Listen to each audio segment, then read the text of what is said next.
Snow fell without mercy on the narrow Montana plain, thick and soundless, like the sky was trying to bury every sorrow it had ever seen. In a broken-down cabin at the far edge of a forgotten ranch road, a young Chinese bride sat on the wooden floor with her back against the wall, arms wrapped around herself for warmth. Her name was Mei Lin, though no one here knew it, and fewer still would have cared.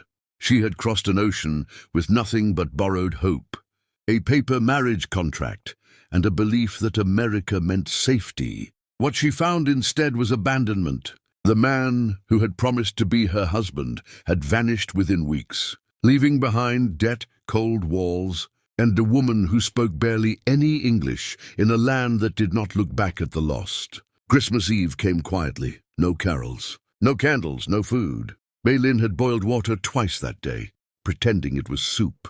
By nightfall, even that lie grew thin. Her stomach cramped, her hands shook, and pride kept her from walking the road to beg. Outside, snow piled against the door like an accusation. She opened it once, cupped snow in her palms, and let it melt on her tongue, cold enough to hurt, clean enough to shame her tears back inside. Across the valley, a lone rancher named Caleb Holt finished feeding his cattle under the same sky.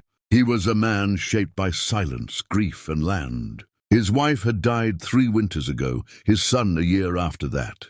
Christmas meant nothing to him anymore, just another date the world expected him to survive politely. He cooked a simple meal that night, beans, bread, and venison stew. Enough for one, enough for memory.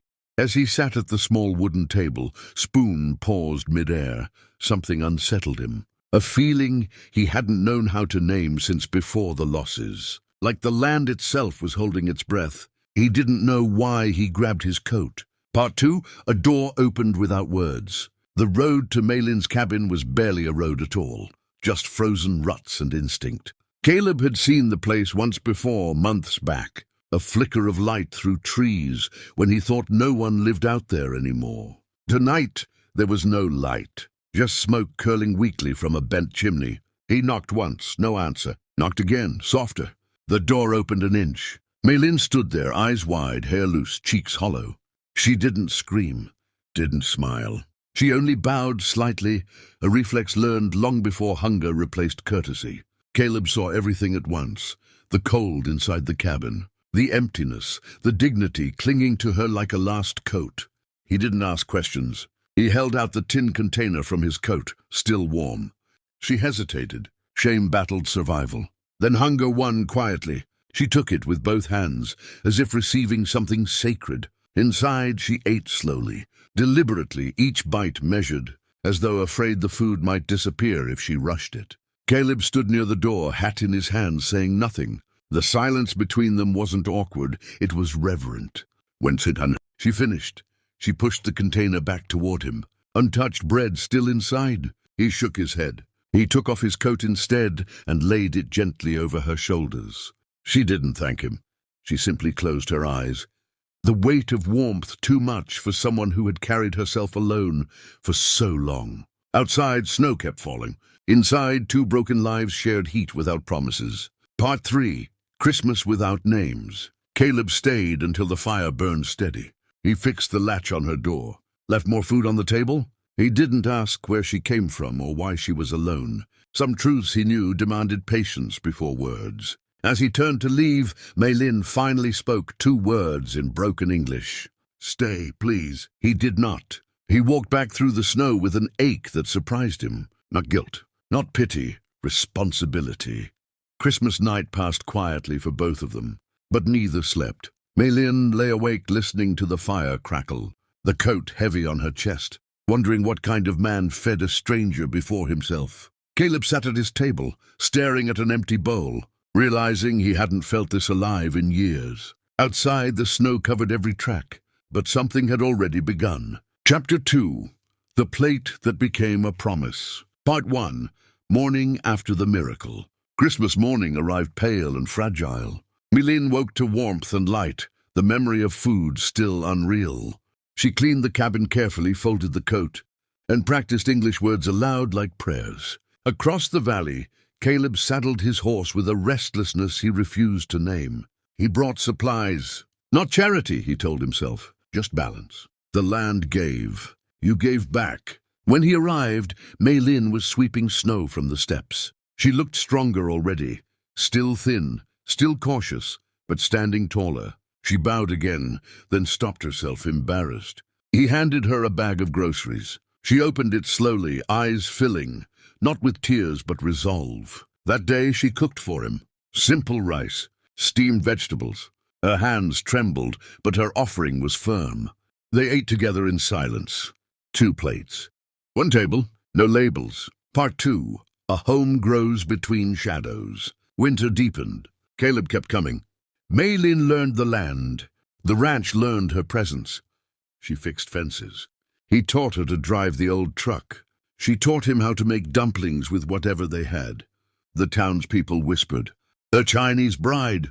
A white rancher. No ring, no explanations. Neither cared. Slowly, something sacred formed. Not romance at first, but trust. She told him about the marriage arranged by desperation. He told her about loss that hollowed his voice. They never promised forever. They simply kept showing up. On one quiet evening, months later, Caleb placed a second chair permanently at his table. Part 3. Christmas returned. 1 year later, snow fell again, but differently. Warm light spilled from the ranch house windows. A tree stood inside, imperfect and alive. Mei Lin set the table with care. Caleb placed 2 plates, then paused, adding a third, just in case the world had room for more miracles. They did not speak of the past that night. They shared food, laughter, silence that no longer hurt. On Christmas Eve, the poor bride who once ate snow now fed the man who had shared his plate, and together they learned that love doesn't arrive loudly. Sometimes it knocks once and waits. When kindness is questioned. The second winter arrived harder than the first, not in cold alone, but in weight. Snow came early and stayed late, pressing down on roofs, fences, and hearts alike. By then, Mei Lin no longer lived in the cabin at the edge of nowhere. The cabin still stood, repaired and warm, but it had become a place of memory rather than survival. She now lived at the ranch house with Caleb, not as a wife by law, not yet as anything the town could easily name, but as a presence that had quietly stitched itself into the rhythm of his days. She rose before dawn, learned the habits of the land, and carried herself with a calm strength that surprised even her. Hunger had taught her patience. Kindness had taught her courage. The town, however, had learned neither. Whispers began the way they always did, soft, half hidden behind polite smiles and longer stares. A Chinese woman living with a lone rancher. No wedding, no explanation. In a place where tradition was treated like law, unanswered questions became accusations. At the feed store, conversations stopped when Caleb entered. At church, Mei Lin felt eyes trace her movements, measuring her worth in glances that never quite reached her face. She understood more English now, enough to catch the edges of words like mail order, charity case, problem. She pretended not to hear. Pretending had once kept her alive. Caleb noticed everything. He noticed the way Mei Lin's shoulders tightened in public, how she spoke less outside the ranch, how she folded herself smaller when others grew louder. Anger stirred in him, old and dangerous, the kind that had once driven him to silence instead of action. He wanted to shield her, to confront the town, to explain what did not need explaining. But Mei Lin stopped him with a gentle hand and a look that carried a lifetime of endurance. She had survived worse than whispers. What frightened her more was the idea of becoming the reason he lost what little peace he had left. Winter tested the ranch too. A sickness moved through the cattle, slow and costly. Fences collapsed under heavy snow. Money tightened.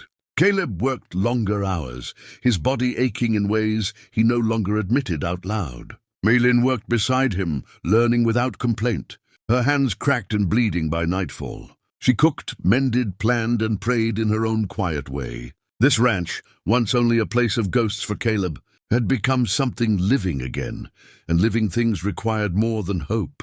They required choice. On one bitter evening, as the wind screamed against the house like a living thing, a knock came at the door. Not the soft, uncertain knock of a stranger in need, but the firm, official kind. Caleb opened it to find a man from the county. hat stiff, expression colder than the air outside. Papers were presented. Questions were asked. About Mei Lin, about her status, about how long she intended to stay.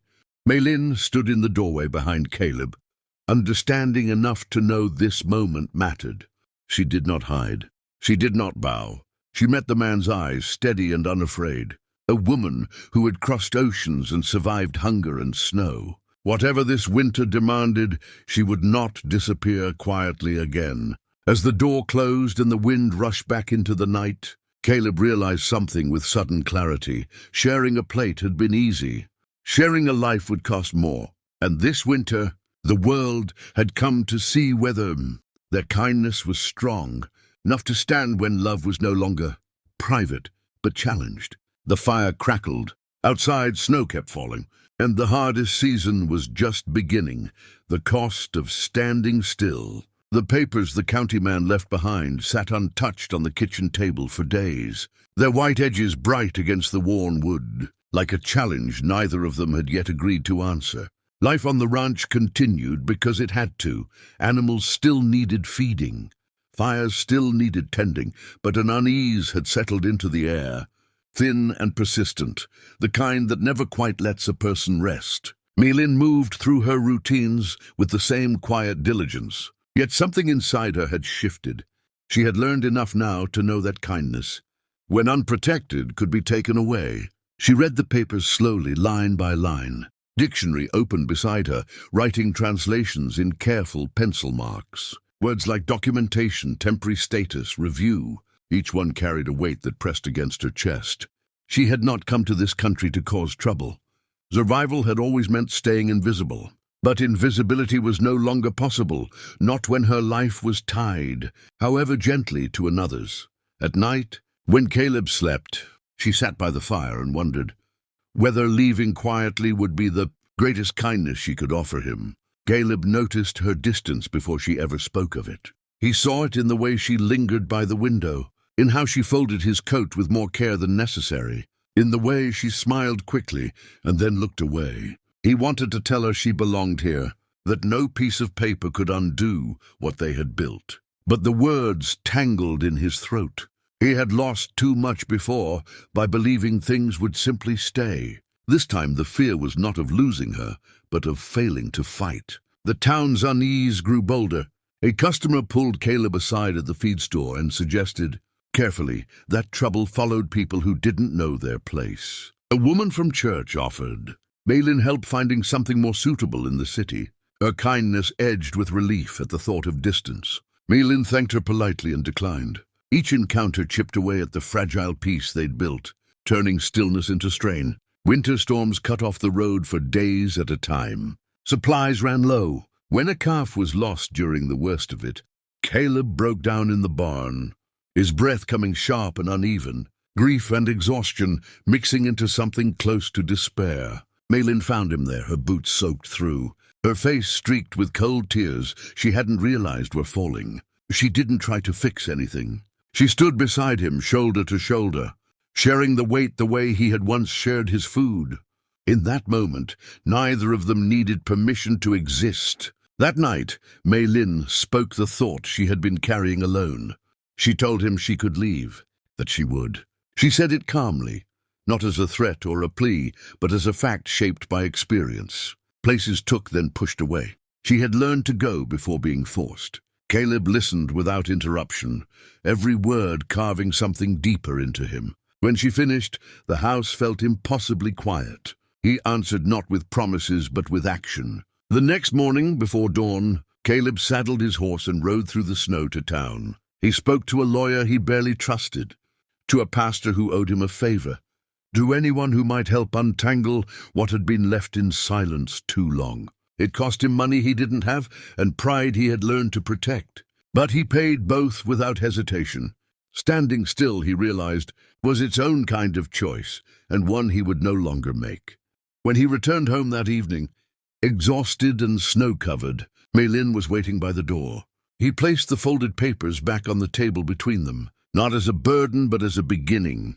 She looked at him then, not with fear, not with doubt, but with something steadier. Trust, earned not by words but by movement. Outside, the wind howled again, rattling the windows. Winter was not finished with them yet, but neither were they.